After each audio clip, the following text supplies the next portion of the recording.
आज हम लेके आए हैं अमेरिकन हॉरर स्टोरी के एपिसोड नंबर 7 एंड 8 को। तो जैसा कि बेसिक कंसेप्ट यही था कि ये घर एक अजीब तरीके के श्राप से ग्रसित था।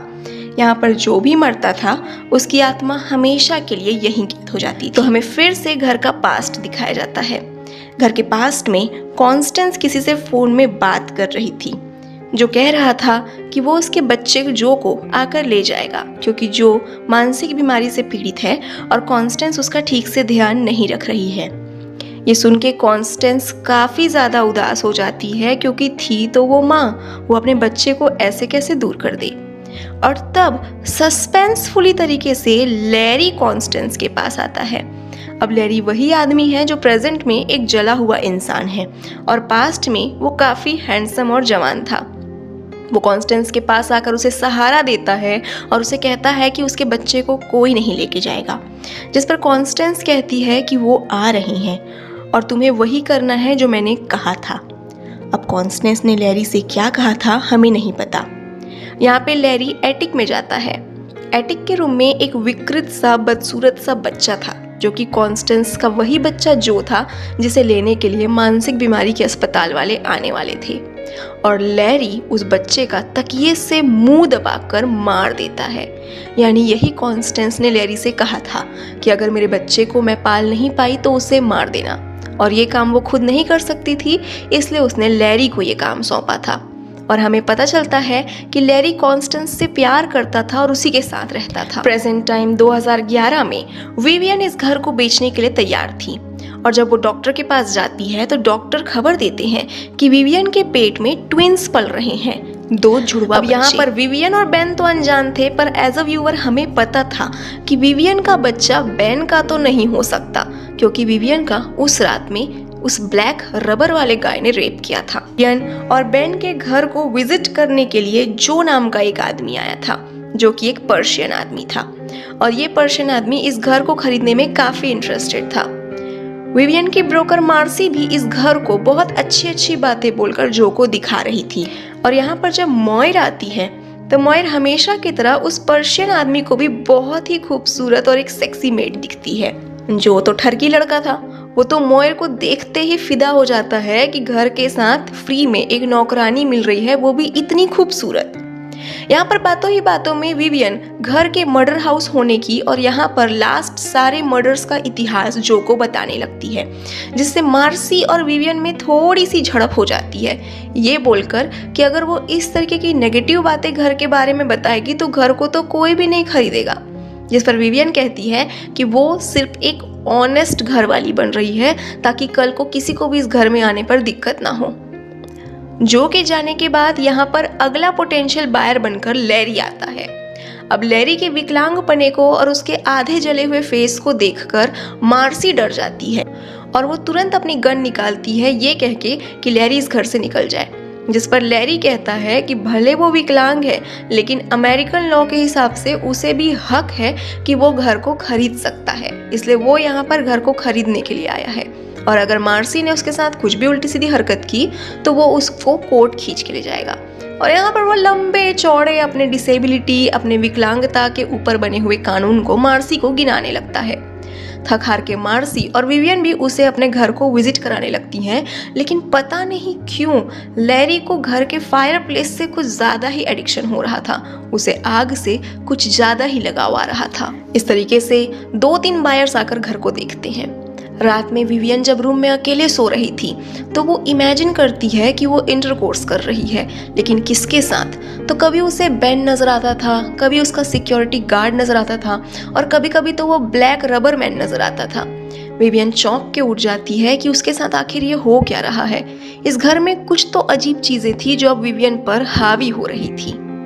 घर के दूसरे कोने में वायलेट फिर से खुद को हार्म पहुंचाने के लिए अपनी नस काट रही थी कि वहां पे हमेशा की तरह टेट आ जाता है। टेट वायलेट के ब्लड को सक करता है और उसे कहता है कि वो इस तरीके से खुद को हार्म ना पहुंचाया करे। आज वायलेट टेट से पूछती है कि क्या वो भूत, प्रेत, आफ्टर लाइफ पे बिलीव करता है, जिस पर टेट कहता है कि उसे आफ्टर लाइफ पे भरोसा तो नहीं था, बट हाँ, जब से वायलेट उसकी जिंदगी में आई है उसे ये जिंदगी भी अच्छी लगने लगी है। अब टेक्निकली वायलेट टेट को इसलिए मना रही थी क्योंकि टेट मर चुका है, ये उसकी आत्मा है और उसकी आत्मा को जब तक रियलाइज नहीं होगा कि उसे जिंदगी छोड़कर जानी है, वो इस जिंदगी को छोड़कर तो जाएगा नहीं। धीरे धीरे सबकी जिंदगी ठीक चल रही थी, लेकिन वायलेट कुछ ज्यादा ही डिप्रेस थी। उसने खाना खाना भी छोड़ दिया था और अपनी फैमिली वालों से भी एक दूरी मेंटेन कर ली थी। रात के डिनर के वक्त में जब उसके मम्मी पापा उसे पूछते हैं कि वो खाना क्यों नहीं खा रही है, तो वायलेट फिर से भड़क जाती है ये कह के कि वो इस घर को नहीं छोड़ना चाहती, उसे इसी घर में रहना है। इस पर बेन और विवियन जब उसे और समझाने की कोशिश करते हैं तो वायलेट ये कहती है कि घर बेचने का फैसला उनका है, वो घर छोड़कर नहीं जाना चाहती क्योंकि उसे इस घर से लगाव हो गया है और वो फिर से अपने खाने को अधूरा छोड़कर चली जाती है। विवियन ने डिसाइड किया था कि जो भी इस घर को खरीदने आएगा वो उससे उस घर का इतिहास नहीं छुपाएगी और घर के इतिहास को सबसे बेस्ट तरीके से जानने का तरीका था वो टूरिस्ट गाइड जो हमेशा बस में लोगों को इस घर को दिखाने आता था। इसलिए विवियन और मार्सी उस टूरिस्ट गाइड की बस को ज्वाइन करते हैं ताकि वो घर के और इतिहास को जान पाए। अब यहाँ पे घर में जब कोई नहीं था तो जो आता है घर को विजिट करने और कोइंसिडेंटली उसे मॉयर मिल जाती है। अब मॉयर उसे लग रही थी हसीन और जवान, तो मॉयर भी कोई कसर नहीं छोड़ती जो को सिड्यूस करने में। वो घर का हर कमरा उसे विजिट कराती है और लास्ट में वायलेट के रूम में जाकर उसे अपनी मीठी मीठी बातों में फंसाकर उसको ब्लो जॉब देती है। अब यहाँ पर मॉयर ये सब क्यों कर रही थी? मॉयर तो एक अच्छी आत्मा थी ना, तो फिर इस पराये मर्द के साथ इतना चिपका चिपकी क्यों हो रहा था? एज अ व्यूअर हमें अभी समझ में नहीं आ रहा है, लेकिन मॉयर के इरादे कुछ तो खतरनाक यहाँ पर थे। जब वो दोनों ये सब कांड करके कमरे से बाहर निकल रहे थे तो बेन आ जाता है और बेन जब मॉयर से पूछता है कि वो क्या कर रही थी तो वो बताती है कि यहाँ पर जोई आए थे जो कि इस घर के नए खरीदार हैं और वो घर को थोड़ा करीब से देखने आए थे। बेन भी खुशी खुशी मैन टू मैन हैंडशेक करता है, कॉन्ग्रेचुलेट करता है, घर की थोड़ी बहुत तारीफ करता है और वहां से चले जाता है। लेकिन बातों ही बातों में बेन को ये बात तो पता चल गई थी कि लैरी भी इस घर को खरीदने आया था। अब ऑलरेडी लैरी बेन को ब्लैकमेल कर रहा था, हेडन के मर्डर को लेकर पैसे मांग रहा था। ऐसे में वो अब इस घर को खरीदने क्यों आ रहा है, इसी बात की जांच करने के लिए बेन लैरी के घर पहुंच जाता है। वो अंधेरे में बैठा हुआ था और जैसे ही लैरी अपने घर के सामान लेकर अंदर घुसता है, बेन उससे सीधे तौर पर पूछने लगता है कि तुम मेरे घर के पीछे आखिर अभी तक क्यों पड़े हो, जहाँ पे लैरी अपने साइड की कहानी बताता है। तो 1994 में लैरी अपनी वाइफ लॉरेन के साथ इसी घर में रहता था। जी हाँ दोस्तों, वो इसी घर में रहता था और वो कॉन्स्टेंस से प्यार करने लगा था क्योंकि कॉन्स्टेंस उसकी पड़ोसी थी। अब लैरी ठहरा एक ठरकी आदमी, तो वो लॉरेन को डिनर के टाइम सीधे तौर पर कह देता है कि वो चाहे तो अपने बच्चों को लेके मायके चले जाए क्योंकि वो कॉन्स्टेंस के साथ इस घर में खुशी खुशी शादी करके रहना चाहता है। हाँ, वो पैसे और खर्चे अपनी बीवी को दे दिया करेगा, लेकिन बीवी तो वो कॉन्स्टेंस को बना कर रखेगा। अब कितनी आसानी से उसने ये बात बोल दी ना, पर लॉरेन की आंखों में आंसू थे। आखिर अपने रहते हुए वो अपनी सौतन को इस घर में कैसे आने दे सकती है? इसलिए उसने कमरे में जाकर अपने बच्चों के साथ खुद को आग लगा ली और वो इसी घर में मर गई। अब यहाँ पे दो बातें सामने आती है क्योंकि लॉरेन और उसके बच्चे इस घर में मरे थे, इसलिए लैरी को भी पता था कि उसकी आत्मा तो यही है और वो इस घर को खरीदकर हमेशा हमेशा अपने बच्चे और पत्नी की आत्मा के साथ खुशी खुशी रहना चाहता था। और दूसरी बात ये सामने आती है कि जैसा कि मूवी के शुरू में हमें बताया गया था कि लैरी ने अपने घर के बच्चों को मारा था, इसलिए लैरी को जेल हुई थी। तो यहाँ पे टेक्निकली उन्होंने आत्महत्या की थी, लैरी ने अपने बच्चों की जान नहीं ली थी। अब बेन को ये सब बातें तो बकवास लगती हैं कि कैसे उस घर में आत्माएं हैं और वो आत्मा के साथ रहना चाहता है, बट ये बात तो हम जानते हैं कि लैरी जो भी बोल रहा था सच बोल रहा था। यहाँ पे बेन लैरी को बोलता है कि तुम्हारे सारे मंसूबों पे पानी फिरने वाला है क्योंकि वो बायर जो आया है, जो इस घर को खरीदना चाहता है, वो इस घर को ढहा के एक बहुत बड़ा एम्पायर बनाना चाहता है।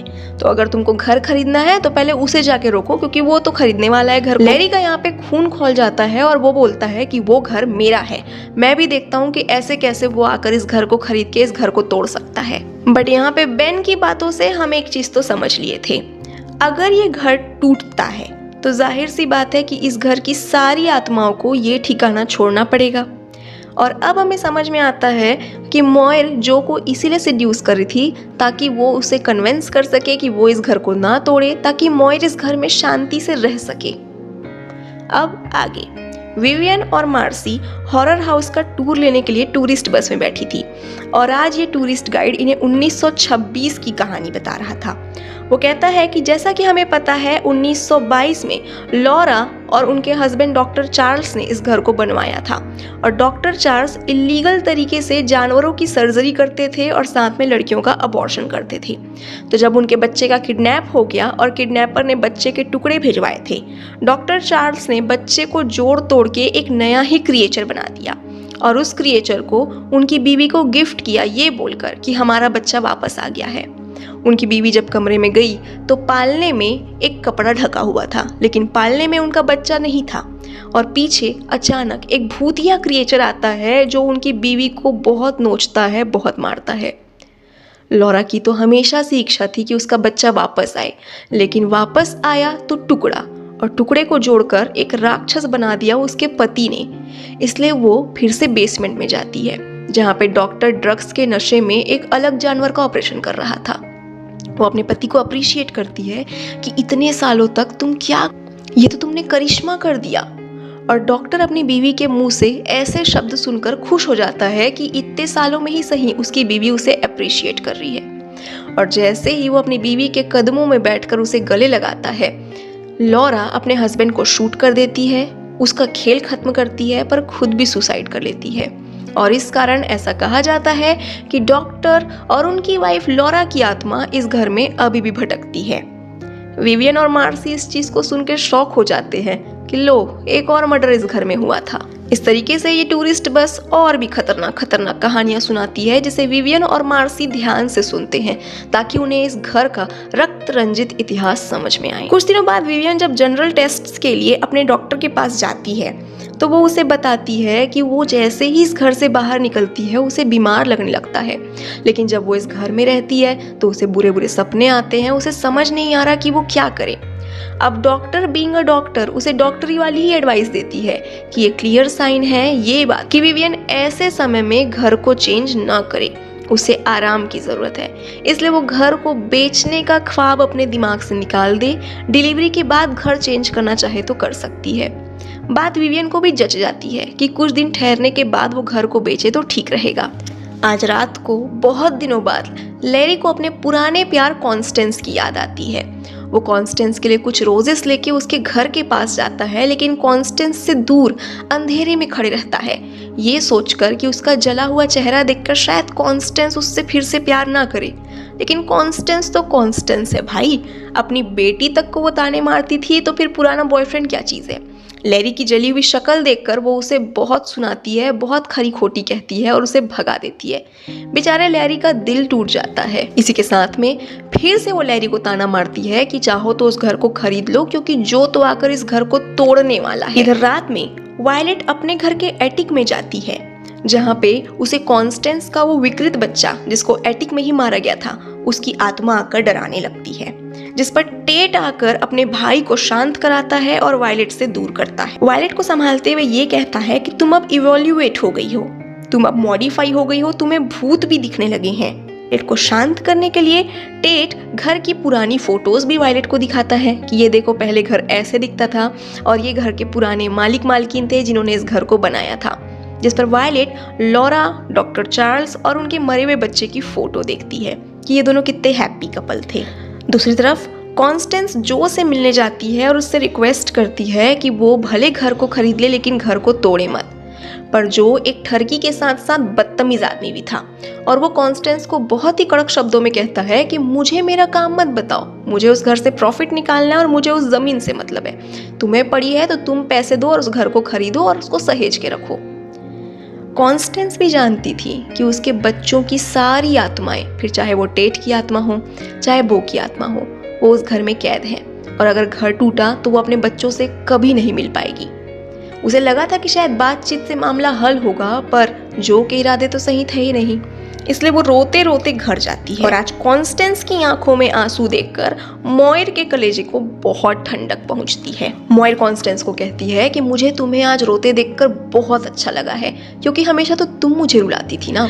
जिस पर कॉन्स्टेंस के सब्र का बांध टूट जाता है और वो मॉयर से कहती है कि तुम्हें क्या लगता है, तुम उस लड़के से मीठी मीठी बातें करोगी और वो इस घर को नहीं तोड़ेगा, वो इस घर को तोड़ के रहेगा और तब सोचना कि तुम्हारी आत्मा कहाँ जाएगी। ये कह के कॉन्स्टेंस तो निकल जाती है और मॉयर सोच में पड़ जाती है कि वो तो उसे हर वो चीज़ दे रही है जिससे वो लड़का खुश हो पाए, लेकिन फिर भी वो लड़का अभी तक घर को तोड़ने का इरादा कर रहा है।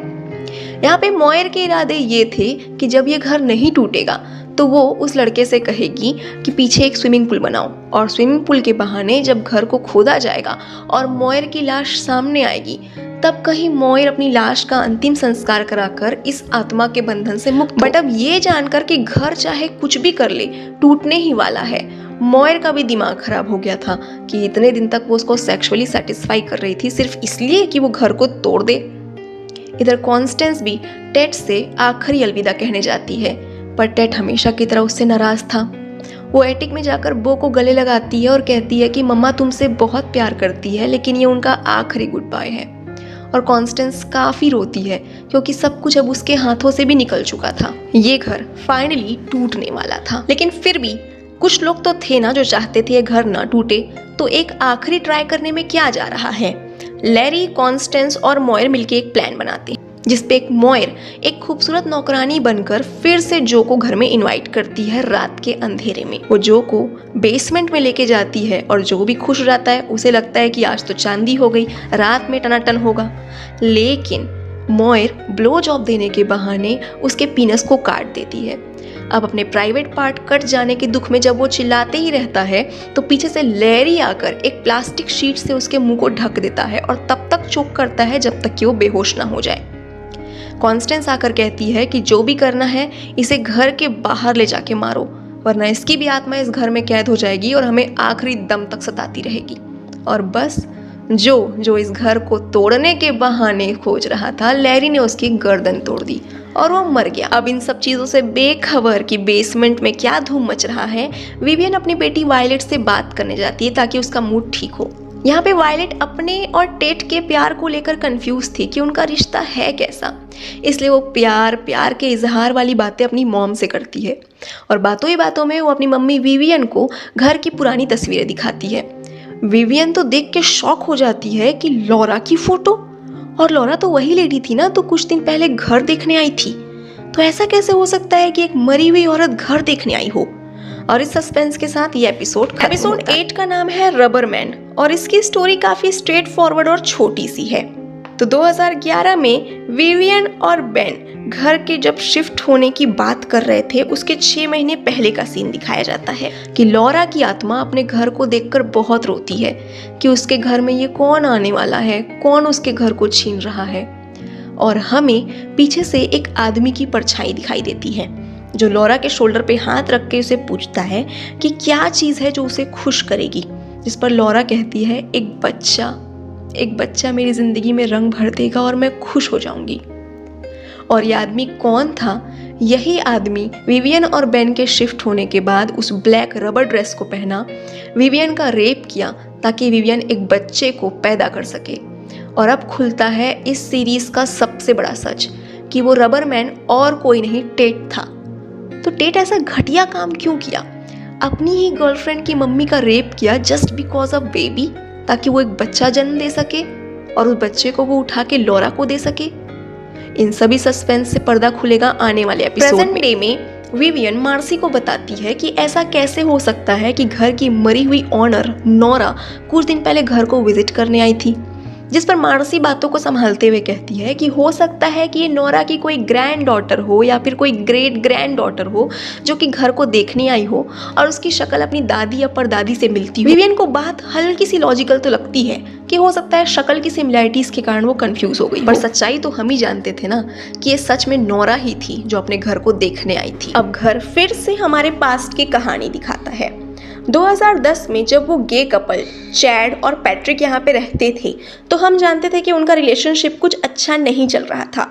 ऐसे में रिलेशनशिप को स्पाइस अप करने के लिए चैड वो रबर वाला ब्लैक सूट लेके आया था ताकि उनकी ज़िंदगी में फिर से स्पाइस आए, कुछ नई सेक्सुअल एक्टिविटीज़ वो कर सके।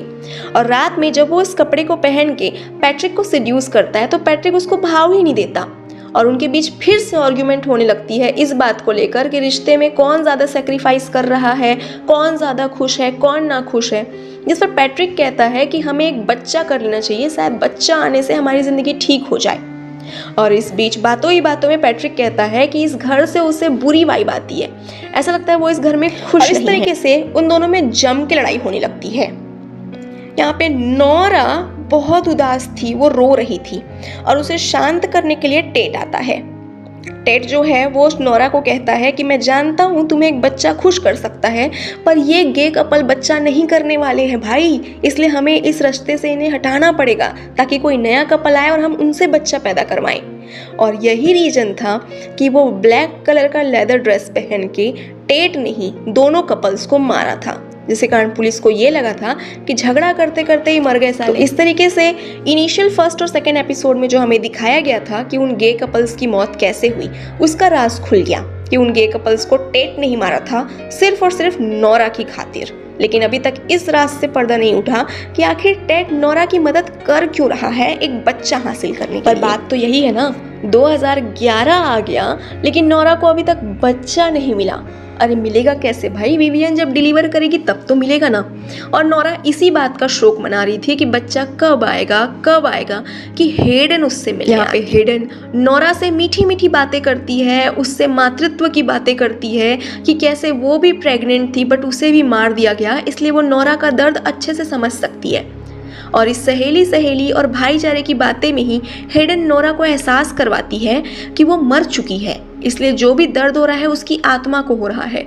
और वो नोरा के उसके सर के पीछे के घाव को भी छुआती है, जिससे नोरा को भी यकीन आ जाता है कि वो मर चुकी है, इसलिए ये घर अब उसका नहीं है।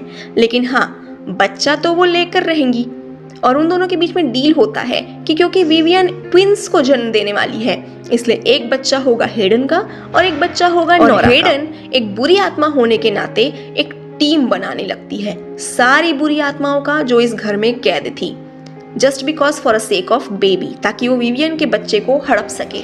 बेन के पास वायलेट के स्कूल से कंप्लेन आती है कि वो 2 हफ्तों से स्कूल नहीं जा रही है, जिस बात को कन्फेस करने के लिए बेन वायलेट से पूछता है कि वो स्कूल क्यों नहीं जा रही, जिस पर वायलेट कहती है कि उसे ये स्कूल पसंद नहीं आ रहा, उसे अच्छा नहीं लग रहा। जिस पर बेन जब उससे पूछता है कि क्या वो नया स्कूल ज्वाइन करना चाहेगी तो वायलेट हाँ कर देती है। यहाँ पे विवियन को सारी घर की बुरी आत्माएं डरा रही थी क्योंकि हेडन अब आत्मा बनकर विवियन से बदला ले रही थी। विवियन काफी डरी हुई थी, काफी ज्यादा डरी हुई थी। और इस बात को जब वो मोयर को बताती है तो मोयर भी कहती है कि कुछ घरों में बुरी आत्माएं होती हैं जो तुम्हें मारना चाहती हैं। विवियन ये सब सुन के बहुत डर जाती है क्योंकि इस समय वो सिर्फ और सिर्फ अपने बच्चे की सलामती चाहती थी, इसलिए वो तुरंत अपना बैग पैक करती है और वायलेट को धर के घर से बाहर भागती है। पर जैसे ही वो कार में बैठती है तो कार के पीछे वाली सीट पर वो 3 घुसपैठों की आत्मा पड़ी हुई थी जिनकी मौत इसी घर में हुई थी। और उनकी मरी हुई सड़ी गली लाश को देखकर वायलेट और विवियन इतना जोर से डरती हैं कि फिर से घर में वापस आ जाती है। और हेडन ये देख के काफी खुश होती है क्योंकि वो यही तो चाहती थी ना कि विवियन का बच्चा जब तक पैदा ना हो वो इसी घर में रहे, क्योंकि आत्माएं तो इस घर से निकल नहीं सकती। और विवियन अगर इस घर से भाग गई और उसने उन बच्चों को कहीं और पैदा किया तो ये आत्माएं उस बच्चे को हड़पेंगी कैसे। और इनका प्लान सक्सेसफुल हुआ। विवियन डर के मारे फिर से घर में आ गई थी। वो बेन से शिकायत करती है कि इस घर में गोस्ट हैं, उन्हें इस घर से निकल जाना चाहिए। पर बेन भी तो डॉक्टर था ना, वो तो यही सोच रहा था कि शायद प्रेगनेंसी के कारण विवियन में दिमाग में लोचा पैदा हो गया है, वो इस घर को छोड़ना चाहती है। विवियन कहती है कि वायलेट से पूछो, उसने भी ये सब देखा है। लेकिन वायलेट भी झूठ बोल देती है और कह देती है कि नहीं मॉम, कोई भी भूत नहीं थे। अब वायलेट ने झूठ इसलिए बोला था क्योंकि कहीं ना कहीं वो भी नहीं चाहती थी कि वो इस घर को छोड़कर जाए, उसे भी इस घर से लगाव हो गया था। अब बेन को टेक्निकली यही लग रहा था कि उसकी बीवी पागल हो गई है, इसलिए उसे पागल खाने जाने की जरूरत है, वरना प्रेगनेंसी में कहीं ऐसा ना हो कि वो खुद के साथ साथ अपने बच्चे को भी हार्म पहुंचा दे। विवियन काफ़ी परेशान हो गई थी। वो ठीक से रात में सो नहीं पा रही थी, प्रेगनेंसी के कारण वो और बीमार महसूस कर रही थी। और ये सब बातें वो मार्सी से डिस्कस करती है कि जल्दी से इस घर को बेचाओ भाई, वरना मैं तो यहाँ रह रह के पागल हो जाऊंगी। अब मार्सी एक अच्छी औरत होने के नाते जैसे ही किचन में विवियन के लिए पानी लेने जाती है, विवियन उसके पर्स से उसकी गन चुरा लेती है सेफ्टी के लिए। रात में जब विवियन सोती रहती है तो वो रबर मैन का ड्रेस पहने विवियन को देखने आता है और विवियन इतना जोर से डर जाती है, इतना जोर से डर जाती है कि वो गोलियां चलाने लगती है बेतहाशा। गोलियों की आवाज़ सुन के बेन जब कमरे में आता है तो इस अंधाधुन फायरन के चक्कर में उसे भी गोली लग जाती है और अब तो पक्का प्रूव हो चुका था कि विवियन पागल हो गई है। अब एज अ व्यूअर हमें तो समझ में आ रहा था कि विवियन पागल नहीं हुई है, सच में उसे आत्माएं डरा रही हैं। लेकिन अपने पति को गोली लगा देखकर विवियन भी मान जाती है कि सच में उसका दिमाग अब खराब हो रहा है। इसलिए वो खुद अपने पति से कहती है कि सच में मुझे पागल खाने ले चलो। और ये एपिसोड यहीं पर खत्म होता है कि विवियन अपना बैग पैक करके मेंटल हेल्प के लिए पागल खाने जा रही है। लेकिन अभी तक इस एपिसोड में ये सस्पेंस नहीं खुला कि टेट ने विवियन का रेप क्यों किया था। और सबसे बड़ी बात, जब वायलेट को इस बात का पता चलेगा कि उसका बॉयफ्रेंड तो बेवफा था, उसकी मम्मी का रेप किया, तो वायलेट पर क्या बीतेगी। देखने के लिए चैनल को सब्सक्राइब करिए ताकि आगे के एपिसोड की अपलोड की रिजल्ट आपको तुरंत मिल जाए।